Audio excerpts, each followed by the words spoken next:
Olá pessoal, voltando então e dando continuidade a esse curso que ainda está muito longe de terminar.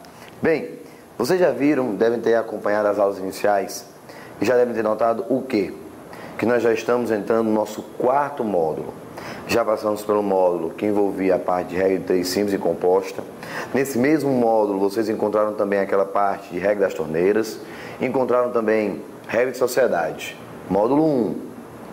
No módulo 2, você deve ter encontrado noções básicas de matemática financeira.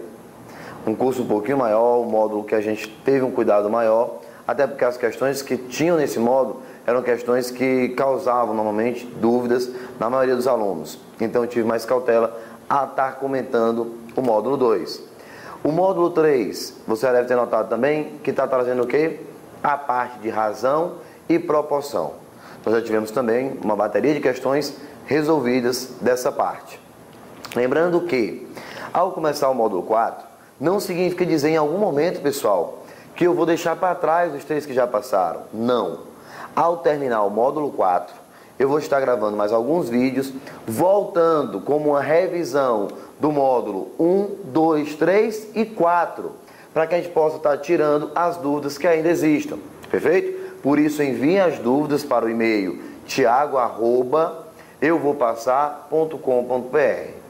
Beleza? E aí, eu vou estar sabendo quais são as dúvidas que ainda não foram comentadas por mim e que ainda causam algum tipo de problema na hora que você estiver estudando em casa. Fechado? Então, depende de você essa parte. Acompanhe os vídeos, tenta fazer as questões e vai marcando as dúvidas. Vai lá no computador, manda um e-mail, Thiago, questão tal do módulo 2. Dá uma olhada para mim aí. Então, pronto. A gente já resolve junto e já discute essas questões. Fechado?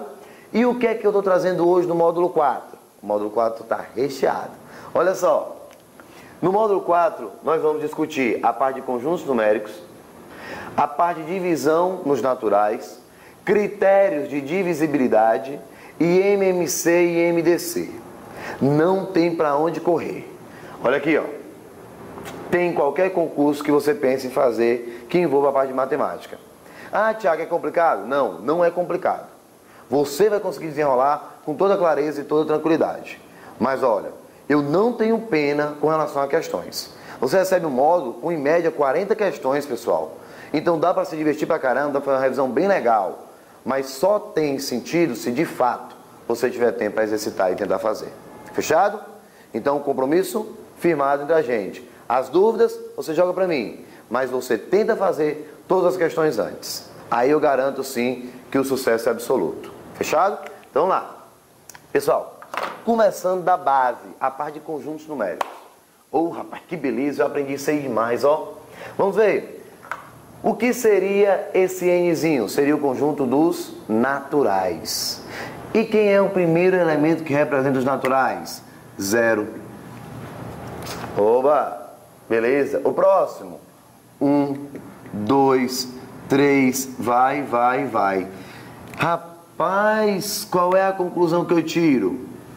Thiago, eu posso dizer que o conjunto dos naturais é uma parte do conjunto dos números inteiros? Isso.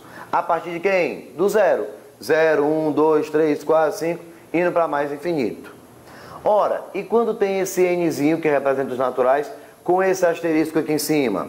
Bem, você deve lembrar que esse asterisco significa dizer que ele está querendo que você monte o conjunto, mas tirando o 0.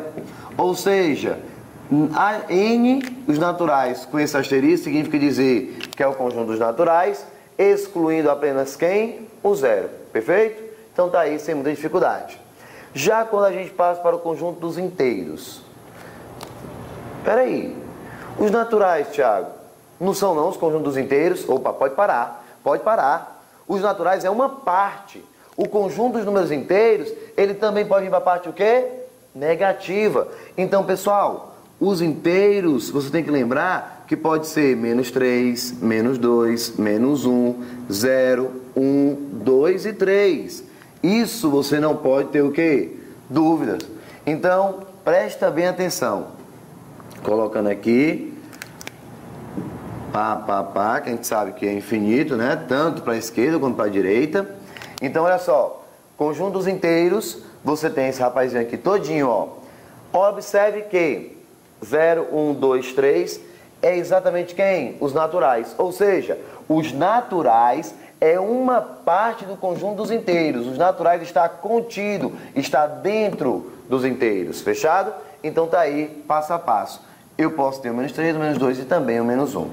Bem, quando você olha para esse rapazinho com o asterisco, você já sabe, vai ficar todo mundo menos 3, menos 2, menos 1, certo? 1, 2, 3. Todo mundo, ó, bonitinho. Quem foi que desapareceu? Claro, o zero já não tem mais, perfeito? O Z asterisco seria os inteiros asterisco, é o conjunto dos inteiros, com a ausência de quem? Do zero. Então, sempre que tiver o asterisco, você já sabe o que vai fazer, tirar o zero. Aqui acontece o erro mais comum por parte dos alunos. Qual seria esse erro? O pessoal olha para esse Z e vê esse mais aqui embaixo. E diz, ó, Tiago, não sou nem burro, eu sou inteligentíssimo. Esse é o conjunto dos inteiros positivos. Quase. Esse é o conjunto dos inteiros não negativos. Aí você deve estar se perguntando, e tem diferença? Claro que tem. Eu vou repetir. Conjunto dos inteiros positivos. Conjunto dos inteiros não negativos. Qual é a diferença? Só tem um elemento que vai diferenciar de um conjunto para o outro. Qual? O zero. Quando você diz que é o conjunto dos inteiros positivos, você está dizendo que é 1, 2, 3, 4, 5, 6, 7, 8, 9, 10, daí por diante. Quando você fala que é o conjunto dos inteiros não negativos, você tem o 1, 2, 3, 4, 5, 6, 7, 8, 9, tem, mas também pode ter quem? O zero. Afinal, o zero não é negativo. Tudo bem? E ele também não pode ser contado no conjunto dos positivos. Tá certo? Então, cuidado. Conjunto dos inteiros não negativos. E o que é que eu vou ter, então, para esse conjunto? Eu vou ter 0, 1, 2, 3, 4, 5 e daqui por diante. Então, esse seria o conjunto dos inteiros não negativos. E quem vai ser esse aqui, pessoal? Conjunto dos inteiros não positivos. Ou seja, eu posso começar aqui menos 3, menos 2, menos 1 e 0. Isso aqui é o que eu vou ter.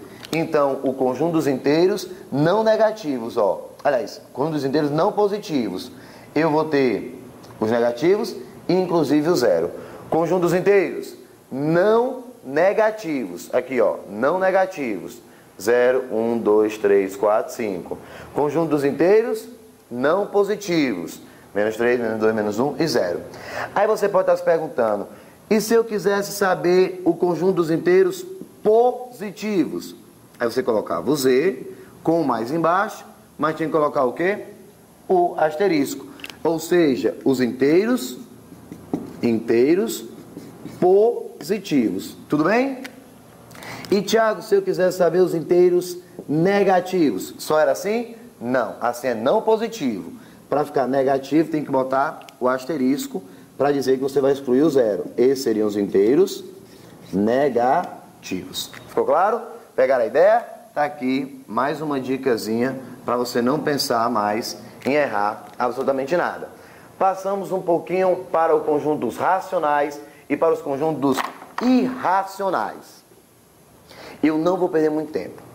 O erro por parte de nós professores é jogar isso aqui para o aluno, e achar que ele só vai conseguir interpretar. Eu acredito sim que ele consiga, mas não é uma informação tão agradável de se discutir. Então, foi o seguinte, eu vou de forma clara dizer o que é um número racional. Você que está em casa agora, pense em qualquer número na matemática, pense. Pensou? O número que você pensou, ele pode ser escrito na forma de fração? Pode? Pois pronto. Se o número que você pensou pode ser escrito na forma de fração, qual é a conclusão que eu tiro? Ele é um número o quê? Racional. Não, é todo número na matemática que pode ser escrito na forma de fração é um número racional. Acabou. Qual é a dificuldade disso? Nenhuma. Então tá aqui, ó. O x é um número racional? É. Desde que o x possa ser escrito na forma de fração. P sobre Q. Com P e Q, números inteiros. E claro que o Q, por ser a parte de baixo da fração, tem que ser diferente de zero. Deu certo? Então isso é fato, pessoal. Tá aí, ó, bonitinho. Bem, Tiago, eu pensei no 4. O 4 dá para ser escrito na forma de fração? Ora, 4 é 8 sobre 2. Eu consigo ou não escrever o 4 em forma de fração? Portanto, o 4 é um número o quê? Racional. Mas espera, o 4 é um número natural, o 4 é um número inteiro e o 4 é um número racional. Isso. Daqui a pouquinho você vai entender por que eu estou me preocupando com essa relação. Perfeito? Vem cá, eu pensei no número 1,3. O número 1,3 dá para ser escrito na forma de fração? Dá? Beleza. Se dá para ser escrito na forma de fração, 13 sobre 10. Conclusão. Se 1,3 pode ser escrito na forma de fração, ele também, o 1,3, é um número o quê? Racional. Perfeito? Então não esquece disso. E quem seriam os números irracionais? Os números irracionais, pessoal, são aqueles que não podem ser escritos na forma de fração. Como? Raiz de 2. É 1,41, 42. A partir daqui, nós não temos uma periodicidade, ou seja, não vai ter uma sequência lógica a ser formada. Cuidado, então 1,41, 42 daí por diante, não vai me dar um número que possa ser escrito na forma de fração. Portanto, raiz de 2 é um número irracional. Bem, o tão conhecido π na matemática, o 3,14, 15, 9, daí por diante. Pessoal, se você continuar a escrever esse número, ele não vai cair em uma sequência estrutural. Então, a conclusão que eu tiro é que ele também não pode ser escrito na forma de fração. Por não poder ser escrito na forma de fração, ele é um número o quê? Irracional. Fechado? Então, o número racional é aquele que pode ser escrito na forma de fração. O irracional é aquele que eu não consigo escrever na forma de fração. Observe, ó, eu não consigo escrever na forma de fração. Bem, agora, atenção para um detalhe. O conjunto dos reais, que é o conjunto que vocês trabalham 90% das ações da matemática, que inclusive os de concurso só trabalham com os reais, ele é a junção do conjunto dos racionais com o conjunto dos irracionais. Ou seja, os reais, que é o maior conjunto na matemática para as provas de concurso, porque o maior na verdade seria os complexos, mas eu não quero confundir a cabeça de vocês agora. Então, o maior conjunto que vocês vão trabalhar na prova seriam os reais, que é a união entre os racionais e os irracionais. Mas para ficar claro, tudo que eu discuti com vocês, de forma bem pausada, bem tranquila, eu vou fazer o famoso diagrama de Venn. Por quê, Tiago? Porque você consegue ver exatamente a relação entre os conjuntos numéricos. Perfeito? Vamos lá. Esse menor conjuntinho que está bem aqui dentro, ó, o menor, seria o conjunto dos naturais. Os naturais. Os naturais está contido num conjunto um pouquinho maior do que ele, que seria o conjunto de quem? Dos inteiros. Lembra do que eu falei? Os naturais eram uma parte do conjunto dos inteiros. Está aqui, ó. E o conjunto dos inteiros, pessoal, todo número inteiro pode ou não ser escrito na forma de fração? Pode. Todo número inteiro pode ser escrito na forma de fração. Se todo número inteiro pode ser escrito na forma de fração, os inteiros vão estar dentro de um conjunto. Qual é aquele conjunto que escreve qualquer número na forma de fração? Os racionais. Então, naturais, contido nos inteiros, os inteiros contidos em quem? Nos racionais. Vem cá, observe que bem aqui desse lado eu tenho um espaço para um outro conjunto que não se mistura com esses. Por quê? Porque naturais dá para escrever na forma de fração. Inteiro também na forma de fração. E os racionais é exatamente esse conjunto, que pega todo mundo que pode ser escrito na forma de fração. Mas bem aqui do lado, tem ou não tem um elemento, um conjunto que não pode ser escrito na forma de fração? Tem. Que conjunto seria esse? Exato. O conjunto dos irracionais. E quando eu pego o conjunto dos racionais, juntando com o conjunto dos irracionais, isso aqui me dá um conjunto maior. Que conjunto seria esse? O conjunto dos reais. Então, recapitulando o que vocês estão vendo aqui. Tiago, vem cá. Eu posso montar uma relação entre os conjuntos? Pode. Uma relação show de bola. Qual é? Pessoal, os naturais está contido nos inteiros, certo? Os inteiros está contido nos racionais e os racionais está contido nos reais. Então tá aqui, ó. Essa relação pode ser mantida. Outra relação que você pode montar foi aquela que eu já repeti, que os reais é a união entre os racionais com os irracionais. Perfeito? Então, observe as duas relações que vocês podem estar trabalhando, que vocês vão ver que esse esquema, esse desenho é extremamente bacana para você relacionar todos os conjuntos, tá certo? Então, naturais dentro dos inteiros, inteiros dentro dos racionais, racionais dentro dos reais. Fechado? Então, tá aí tudo que vocês estão vendo passo a passo. Observe que eu tentei trazer com bastante calma e tranquilidade essa parte inicial de conjuntos numéricos. Ficamos com alguma dúvida, alguma pergunta? Qualquer coisa, nas questões já vamos tirá-las, tá certo? Então tá aí o nosso esqueminha final. Beleza, pessoal? Até daqui a pouco. Um abraço.